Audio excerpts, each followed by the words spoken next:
Good morning, students. As you all know that from 2nd October your Zoom classes are to be started.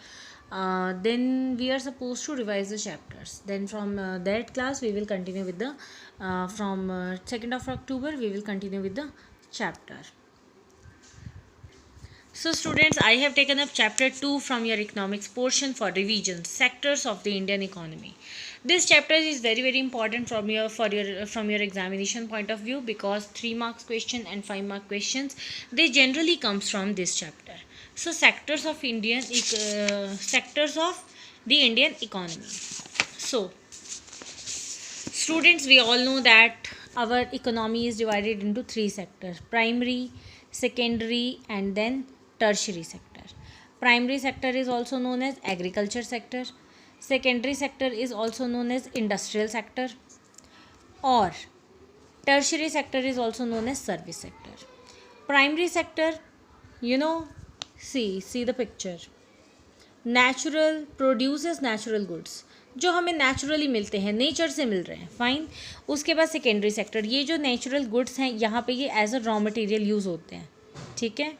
Secondary sector है industrial sector हमारा, produces manufactured good, manufacturing यहाँ पे होती है, and then we can directly use these goods for our desires.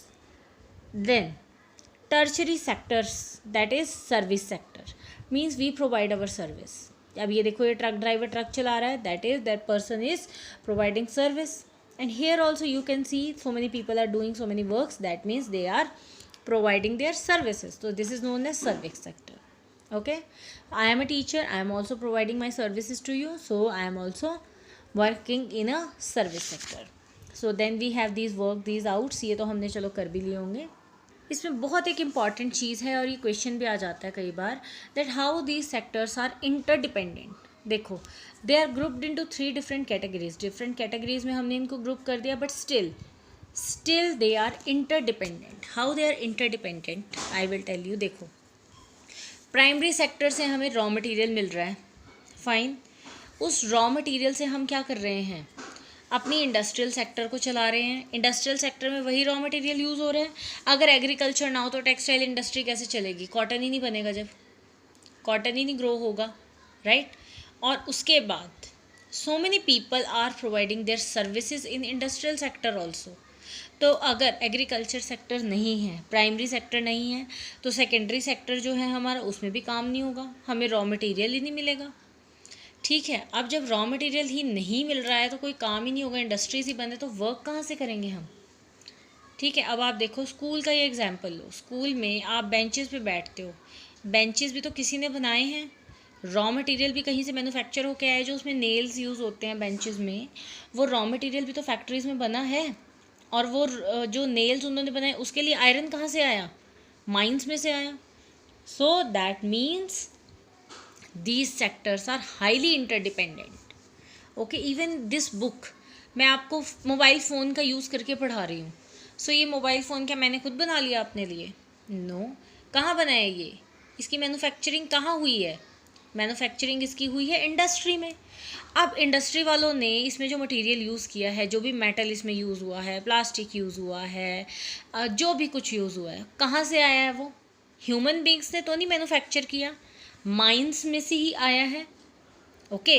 या फिर plastic तो oil fields में भी, जहाँ पे नेचुरल गैसेस भी होती है, वहाँ पे भी मिलता है, ठीक है. तो नेचर से आया. तो these sectors are highly interdependent. Then we have studied about final goods and services. Final goods and services means जब हम एक बिस्किट का पैकेट ख़रीदते हैं तो हमें एज अ होल वो पैसे पे करने हैं, 10 रुपीज़. ऐसा तो हमें नहीं बोलता शॉपकीपर कि जी इसमें इंग्रेडिएंट डले हैं वीट, इसके इतने पैसे दो, वीट फ्लावर डला है इसके पैसे दो, शुगर डली है, मिल्क डला है उसके पैसे दो. ऐसा तो कुछ भी नहीं होता. फॉर व्हाट वी पे, हम उसी गुड के लिए पे करते हैं जो फाइनल गुड बन के तैयार हो गया है. We are paying for that only. Okay. Then we have studied about GDP, gross domestic production. अब जीडीपी क्या होती है? The value of final goods and services. Final goods and services जितने भी बने हैं इन तीनों के 3 सेक्टर्स में, सबको प्लस कर दिया, सबकी वैल्यू को प्लस कर दिया. So that is GDP. ठीक है, जीडीपी शोज जितना ज़्यादा हाई जीडीपी उतनी ज़्यादा एडवांस हमारी इकोनॉमी। अब देखो हिस्टोरिक चेंज इन सेक्टर्स भी हमने पढ़ा कि भाई पहले क्या है, एग्रीकल्चर सेक्टर में सबसे ज़्यादा लोग होते थे, फिर अब हम पढ़ रहे हैं कि ये चेंज हो गया है। ये देखो ये एक डाटा भी है 1970, 71 और 2002 का, 10 और 11 का सॉरी।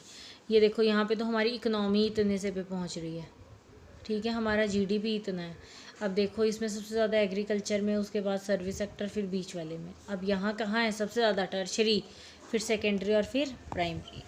तो ये क्या है, शिफ्ट हो गया है। ओके, देन टर्शरी सेक्टर की इम्पोर्टेंस का मतलब बढ़ गई है।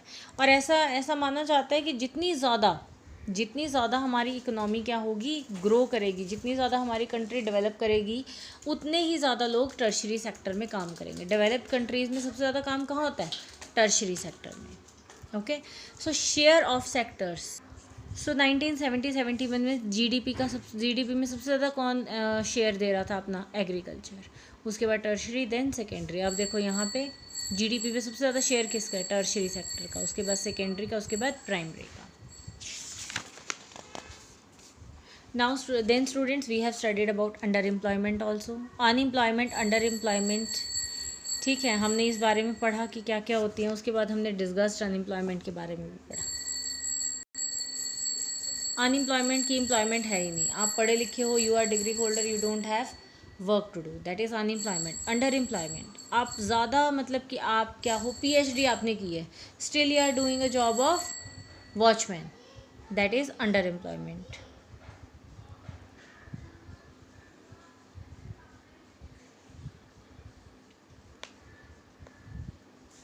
And then one more thing in under employment, that is, ये देखो बहुत ही सिंपल सी चीज़, एग्रीकल्चर में कितने लोग चाहिए, सपोज़ ये एक फार्म है, 4 लोग भी अगर यहाँ पे काम करेंगे तो भी इतना ही होगी प्रोडक्शन, इतनी प्रोडक्शन होगी, और यहाँ पे 10 भी काम कर रहे हैं तो भी प्रोडक्शन इतनी होगी। दैट मीन्स ये जो बाकी के 6 लोग हैं they are under employed. Okay, likewise then we have disguised unemployment. Disguised unemployment means हमें क्या लगता है, हमें लगता है कि पीपल एम्प्लॉयड हैं, काम कर रहे हैं, एक फैमिली, यही एग्जांपल ले लो आप, एक फैमिली लगी हुई है काम करने में, ठीक है, ऐसा लगता है कि सारे के सारे एम्प्लॉयड हैं, बट जो उनका आउटपुट है वो तो कम है। That means that is known as disguised unemployment. Hidden है, वो सामने ही नहीं आता, क्लियरली विजिबल ही नहीं है, हमें लगता तो है कि काम हो रहा है बट नहीं होता।